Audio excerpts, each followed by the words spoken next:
संविधान का एक महत्वपूर्ण भाग पढ़ेंगे, केंद्र या यूनियन, जो भारत के संविधान के अनुच्छेद 52 से लेकर के अनुच्छेद 151 के बीच में स्थित है और इसे 3 महत्वपूर्ण हिस्सों में बांटा गया है। कार्यपालिका,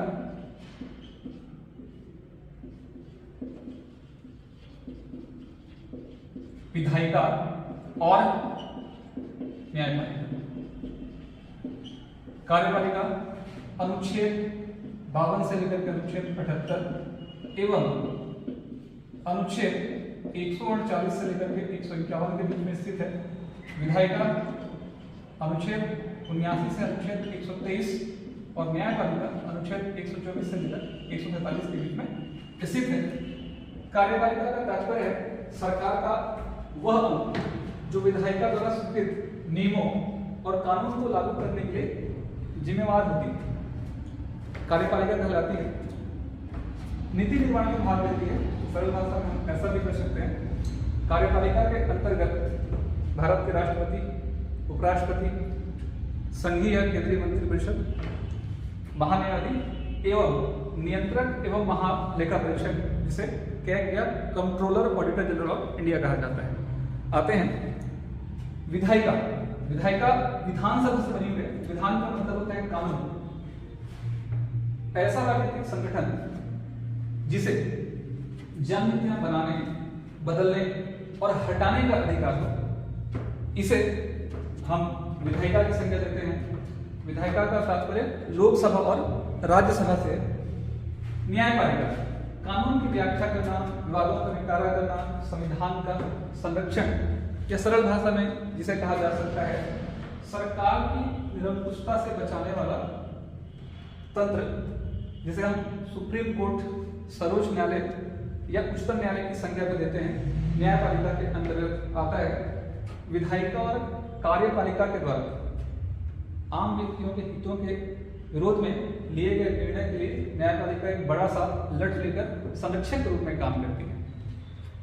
इस केंद्र या यूनियन का सबसे महत्वपूर्ण हिस्सा कार्यपालिका होता है और इस कार्यपालिका का जो सबसे महत्वपूर्ण अंग है, जिसे हम राष्ट्रपति कहते हैं, इसी से हम शुरुआत करते हैं इसकी। भारत का राष्ट्रपति, भारत के राष्ट्रपति को अनुच्छेद 52 से लेकर के अनुच्छेद 61 के बीच में रखा गया है। आर्टिकल 52 भारत का एक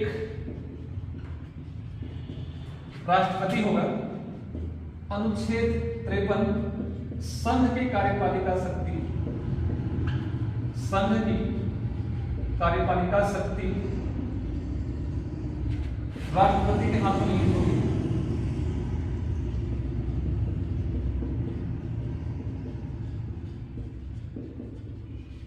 अनुच्छेद 54 राष्ट्रपति का निर्वाचन। अनुच्छेद 55 निर्वाचन की रीति। अनुच्छेद 56 पदावधि। अनुच्छेद 57 पुनर्निर्वाचन। अनुच्छेद 58 क्वालिफिकेशन या राष्ट्रपति पद की योग्यता। अनुच्छेद 59 निर्वाचन की शर्तें। अनुच्छेद 60 शपथ और अनुच्छेद 61 ध्यान रखिएगा महाभियोग। राष्ट्रपति के पद पर निर्वाचित होने की योग्यता से लेकर के राष्ट्रपति बनने के बाद महाभियोग से किस तरीके से अगर हटाया जाए उस व्यवस्था को हमको समझना है, तो शुरुआत हमको अनुच्छेद 58 से करनी है, यानी क्वालिफिकेशन से करनी है। राष्ट्रपति पद की योग्यता भारत के संविधान में इसके लिए दो प्रमुख योग्यताओं को प्रावधान किया गया है। 3 प्रमुख योग्यताओं को प्रावधान किया गया है, जिसमें 58(1) और 58(2) इसे 2 भागों में बांटा गया है। इसे हम सरल भाषा में 3 ही महत्वपूर्ण बिंदु मानते हैं। पहली योग्यता है भारत का नागरिक होना चाहिए।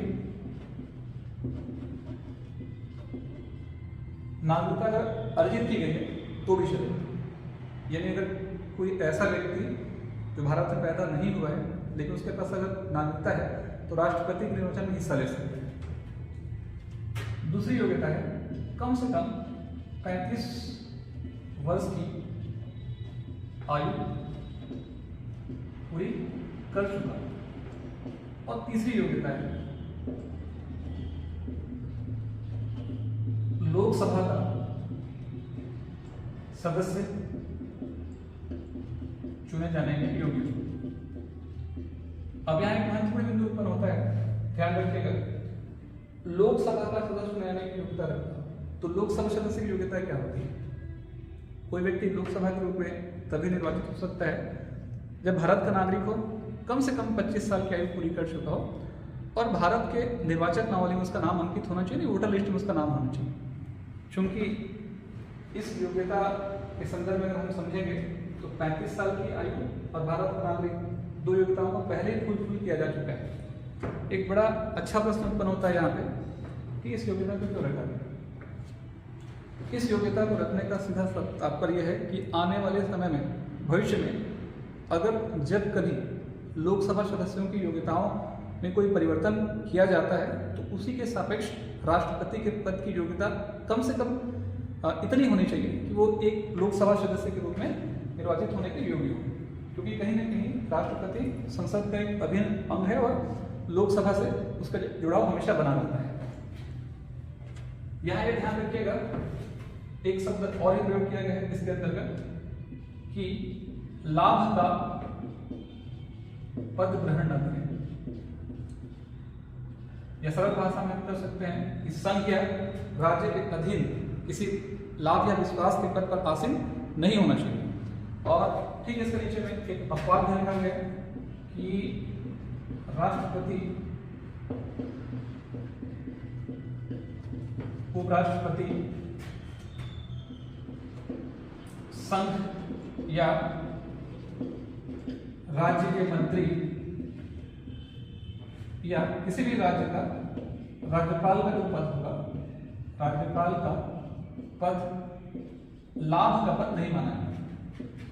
लाभ का पद नहीं माना है। ध्यान रखिएगा, हमें एक महत्वपूर्ण बिंदु, भारत का राष्ट्रपति, उपराष्ट्रपति, संघ या राज्य के मंत्री या किसी भी राज्य का राज्यपाल का पद जो है वो लाभ का पद नहीं माना जाएगा।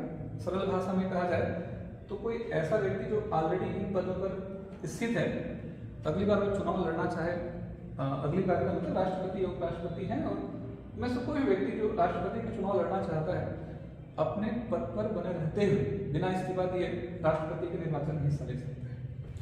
यहाँ पर यह भी ध्यान रखिएगा, दो महत्वपूर्ण बिंदु और भी इसमें ऐड किया जाता है। किसी भी राष्ट्रपति के निर्वाचन के लिए 50 प्रस्तावक और 50 अनुमोदक की आवश्यकता होती है। 50 प्रस्तावक और 50 अनुमोदक की आवश्यकता होती है। सबसे महत्वपूर्ण बिंदु, साथ ही साथ 15,000 रुपए जमानत राशि रखी गई है। 15,000 जमानत राशि रखी गई है। और कोई भी व्यक्ति राष्ट्रपति के निर्वाचन में अगर कुल वैध मतों का अगर 1/6वां हिस्सा प्राप्त नहीं कर पाता है तो उसकी जमानत जब्त हो जाएगी। इसे थोड़ा सा हम विस्तार से समझते हैं कि प्रस्तावक कौन होते हैं और अनुमोदक कौन होते हैं और इसकी आवश्यकता क्यों रखी गई। ध्यान रखिएगा, 4 जून 1997 को इसमें बदलाव किया गया है। पहले मात्र 2500 रुपये जमानत रखी गई थी और प्रस्तावक की संख्या भी 10-10 थी। यानी पहले मिनिमम 20 प्रस्तावक हुआ करते थे और 2500 रुपये मात्र जमानत राशि रखी गई थी। पद की गंभीरता को बनाए रखने के लिए इस व्यवस्था को स्थापित किया गया ताकि इतने बड़े संवैधानिक पद पर अगर हम राष्ट्रपति के रूप में किसी व्यक्ति को निर्वाचित करते हैं तो वो सिंसियरनेस तरीके से उस चुनाव में हिस्सा ले। यहाँ 50 प्रस्तावक और 50 अनुमोदक का तात्पर्य क्या है? 50 प्रस्तावक का तात्पर्य होता है कि जो नाम प्रस्तावित करे, सरल भाषा में अगर हम ऐसा कर सकते हैं कि कोई एक व्यक्ति राष्ट्रपति के निर्वाचन में खड़ा है तो कम से कम 50 लोग उनके नाम को दे और 50 उसका अनुमोदन करें। आप लोग देखे भी होंगे कि कहीं भी अगर पंच का जब चुनाव होता है तो पंच के चुनाव में भी एक कम से कम जमानतदार की आवश्यकता होती है।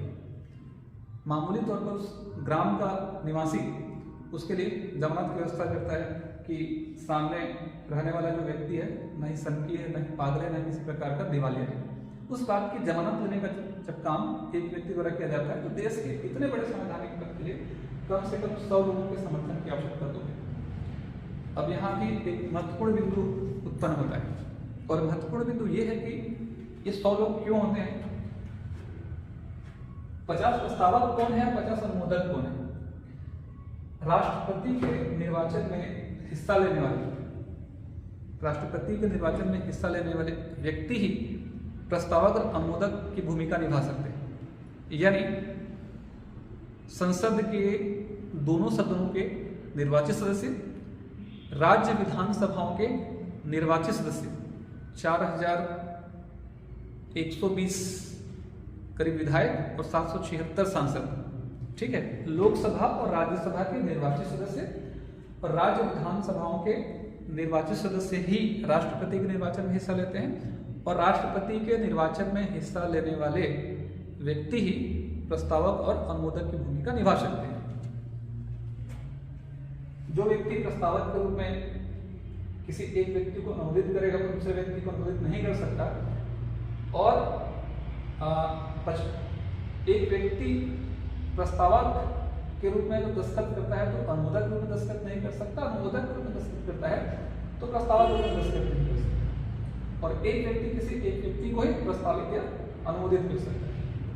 अब यहाँ पर एक अच्छा प्रश्न उत्पन्न होता है। अच्छा प्रश्न ये भी है कि आम व्यक्तियों को यहाँ पर क्यों नहीं रखा है। अब ऐसा समझ लीजिए कि हाल ही में कुछ समय पहले उत्तर प्रदेश के उत्तर प्रदेश में एक पार्षद के चुनाव में, स्थानीय निकाय वाले चुनाव में एक पद के लिए लगभग 300 कैंडिडेट खड़े हुए थे। अब आप समझ सकते हैं कि उस 300 कैंडिडेट्स के लिए राज्य निर्वाचन आयोग के पास कितना काम बढ़ गया होगा। यानी उस पद की गंभीरता को बनाए रखें, इस बात की व्यवस्था को जारी रखने के हिसाब से इन 100 लोगों को अनुमोदित और प्रस्तावित किया गया है। आम व्यक्तियों को इसलिए इसमें नहीं दिया जाता क्योंकि अगर आम व्यक्तियों को प्रस्तावक और अनुमोदक बना दिया जाए तो लोगों की संख्या बढ़ जाएगी और सबसे मेन चीज जो है क्योंकि वोट तो इन्हें ही करना है। आने वाले समय में जब वोट करने की बात आएगी, राष्ट्रपति के निर्वाचन में जब कोई व्यक्ति हिस्सा लेता है तो ऐसे कंडीशन पे इन्हीं 100 लोगों के द्वारा ही इनको वोट किया जाएगा। इसी कारण से इनको आम जनता से परे रखा गया। अगला अनुच्छेद 59 निर्वाचन की शर्तें। अगर कोई एक व्यक्ति, अनुच्छेद 59 निर्वाचन की शर्तें, अगर कोई एक व्यक्ति राष्ट्रपति के रूप में जिस दिन निर्वाचित हो जाता है, निर्वाचन की तिथि से अर्थात शपथ ग्रहण करने की तिथि से अगर एक व्यक्ति राष्ट्रपति के रूप में निर्वाचित हो जाता है और जिस दिन वो शपथ ग्रहण कर लेता है तब शपथ ग्रहण करने की तिथि से संसद के किसी सदन का सदस्य है या किसी भी राज्य विधान परिषद का सदस्य है तो उस दिन से उसके संसद की सदस्यता या राज्य विधान परिषद के सदन की सदस्यता स्वयं समाप्त मानी जाएगी। यानी किसी भी व्यक्ति के राष्ट्रपति के रूप में निर्वाचित होते ही लोकसभा, राज्यसभा, विधानसभा या किसी विधान परिषद का सदस्य पहले से हो तो उस दिन से शपथ ग्रहण करते ही वो पद रिक्त माना जाएगा। यह अनुच्छेद 59 का पहला बिंदु इस बात की व्याख्या करता है। साथ ही साथ ये भी कहा गया है कि अनुच्छेद 59 के अंतर्गत राष्ट्रपति के रूप में निर्वाचित होने के बाद, शपथ ग्रहण करने के बाद अन्य कोई लाभ का पद ग्रहण नहीं किया जाएगा। और अनुच्छेद 59 का जो तीसरा महत्वपूर्ण बिंदु है वो यह होता है कि राष्ट्रपति चुने जाने के बाद राष्ट्रपति के कार्य के दरमियान किसी भी अवस्था में राष्ट्रपति के वेतन और भत्तों में किसी प्रकार की कटौती नहीं की जाएगी। अनुच्छेद 59 जो है इसी बात को व्याख्यात करता है। अनुच्छेद 57 यह अनुच्छेद अपन इधर से भी चल सकते हैं। अनुच्छेद 60 शपथ, ध्यान रखिएगा। अनुच्छेद 60 राष्ट्रपति के शपथ की बात करता है। राष्ट्रपति के रूप में निर्वाचित होने के बाद सुप्रीम कोर्ट के चीफ जस्टिस या अगर सुप्रीम कोर्ट के चीफ जस्टिस यानी सर्वोच्च न्यायालय के मुख्य न्यायाधीश की अनुपस्थिति में सर्वोच्च न्यायालय के वरिष्ठतम न्यायाधीश राष्ट्रपति को शपथ दिलाने का काम करें। अनुच्छेद 60 इस बात की व्याख्या करता है कि सुप्रीम कोर्ट के चीफ जस्टिस या अगर उनकी अनुपस्थिति है तो उनकी अनुपस्थिति में सुप्रीम कोर्ट के वरिष्ठतम न्यायाधीश राष्ट्रपति को शपथ दिलाने। अनुच्छेद 61 में राष्ट्रपति महोदय को उनके पद से निष्कासित करने की प्रक्रिया यानी महाअभियोग, बड़ा अभियोग लगाने की व्यवस्था को रखा गया है। भारत के राष्ट्रपति को उनके पद से हटाने के लिए केवल 2 आधार है। पहला है संविधान का उल्लंघन या संविधान का अतिक्रमण। भारत के संविधान में इस बात की व्याख्या नहीं की गई है कि संविधान का उल्लंघन या अतिक्रमण क्या होना चाहिए। अपनी शक्तियों से परे जाकर के अगर कोई कार्य या निर्णय राष्ट्रपति महोदय के द्वारा अगर लिया जाता है तो इसको संविधान का उल्लंघन या अतिक्रमण कहा जा सकता है, ऐसा कुछ संविधानविदों का मानना है। अगर किसी व्यक्ति पर किसी राष्ट्रपति पर महाभियोग की प्रक्रिया आरंभ करनी है तो उसके लिए एक संकल्प प्रस्ताव संसद के किसी भी सदन में पेश किया जाता है और संकल्प प्रस्ताव संबंधित सदन जिसने राष्ट्रपति पर महाभियोग लगाया है उस सदन के 1/4 सदस्य लिखित में संकल्प प्रस्ताव पेश करते हैं अध्यक्ष महोदय के पास। अध्यक्ष महोदय को लगता है कि इनकी बातों में दम है और उसे अगर एक्सेप्ट कर लेते हैं तो मामले को फिर सदन में लाया जाता है और मामले को सदन में सिर्फ तब लाया जा सकता है, संकल्प प्रस्ताव ध्यान रखिएगा, सदन की कुल संख्या के 1/4 सदस्य अगर लिखित में अनुसमर्थन देंगे तभी पास होगा। अध्यक्ष महोदय को लगता है कि इसे एक्सेप्ट किया जाना चाहिए तभी मामला आगे बढ़ेगा और कम से कम 14 दिन पूर्व, टाटा बहुत महत्वपूर्ण है इन सब चीजों के लिए, 14 दिन पूर्व लिखित में राष्ट्रपति को इसकी सूचना देनी पड़ेगी। राष्ट्रपति महोदय सूचना प्राप्त होने के 14 दिन बाद ही उन पर आगे की कार्यवाही आरंभ की जाएगी ताकि राष्ट्रपति को बचने का अवसर दिया जा सके। राष्ट्रपति स्वयं या अपने प्रतिनिधि के माध्यम से उस सदन में उपस्थित होंगे, अपना पक्ष रखेंगे। जिस सदन में राष्ट्रपति महोदय पर आरोप लगाया गया है उस सदन में बहस होगी, डिबेट होगा और राष्ट्रपति में लगाए गए आरोपों पर चर्चा होगी, गहन विस्तृत चर्चा होगी। उसके बाद वोटिंग होगी और वोटिंग अगर विशेष बहुमत से पास हो जाता है, ध्यान रखिएगा, वोटिंग अगर विशेष बहुमत से पास हो जाता है, बहुमत भी बहुत सारे अलग अलग प्रकार के होते हैं। विशेष बहुमत का मतलब होता है उपस्थित और मत देने वालों का 2/3 बहुमत जो सदन की कुल संख्या के 50% से कम नहीं होना चाहिए से अगर मामला सदन में अगर पास हो जाता है, यानी विशेष बहुमत से अगर मामला पास होता है तो उस मामले को दूसरे सदन भेजा जाता है। सेकेंड सदन भी राष्ट्रपति पर लगे हुए आरोपों पर चर्चा करके वोटिंग करता है और अगर सेकेंड सदन में भी वोटिंग अगर विशेष बहुमत से पास हो जाता है तो ऐसे कंडीशन में राष्ट्रपति महोदय को अपने पद से त्याग कर देना पड़ता है, महाभियोग की प्रक्रिया पूरी हो जाती है। ध्यान रखिएगा, राष्ट्रपति पर महाभियोग की प्रक्रिया एक ही सत्र में आयोजित होनी चाहिए। सत्र का भी विशेष ध्यान रखा जाना चाहिए। अगर एक ही सत्र में इसे हम पारित नहीं करा पाते हैं तो फिर वो महाभियोग की प्रक्रिया वहां समाप्त मानी जाएगी। फिर से आपको वापस अगर आरोप लगाना है तो सदन फिर से प्रक्रिया को शुरू से आरंभ करनी पड़ेगी। सरल भाषा में कहा जाए तो एक सत्र का मतलब, जैसे अगर मानसून सत्र चल रहा है तो लोकसभा और राज्यसभा दोनों में मानसून सत्र में ही ये बिल पास होना चाहिए, तभी हम राष्ट्रपति को उनके पद से महाभियोग की प्रक्रिया पूरा करके हटा सकते हैं। भारत में इस बात की कम ही संभावना है कि इस प्रकार का कोई ऐसा वर्क हो। आज तक कहीं पर भी पूरे भारत के संवैधानिक इतिहास को उठाकर देखेंगे तो किसी भी राष्ट्रपति पर महाभियोग की प्रक्रिया आरंभ नहीं करी। अमेरिकी राष्ट्रपति से अगर हम तुलना करते हैं तो वहाँ बहुत सारे आधार हैं, घूसखोरी, भ्रष्टाचार, देशद्रोह या अन्य किसी प्रकार की अवस्था, उनको बेसिक बना करके John Nixon, Andrew Johnson, bill Clinton, बहुत सारे लोगों पर वहाँ के राष्ट्रपतियों पर इस प्रकार की महाभियोग की प्रक्रिया आरंभ हुई। हमारे देश में आज तक किसी भी राष्ट्रपति पर इस प्रकार की महाभियोग की प्रक्रिया को जारी नहीं किया।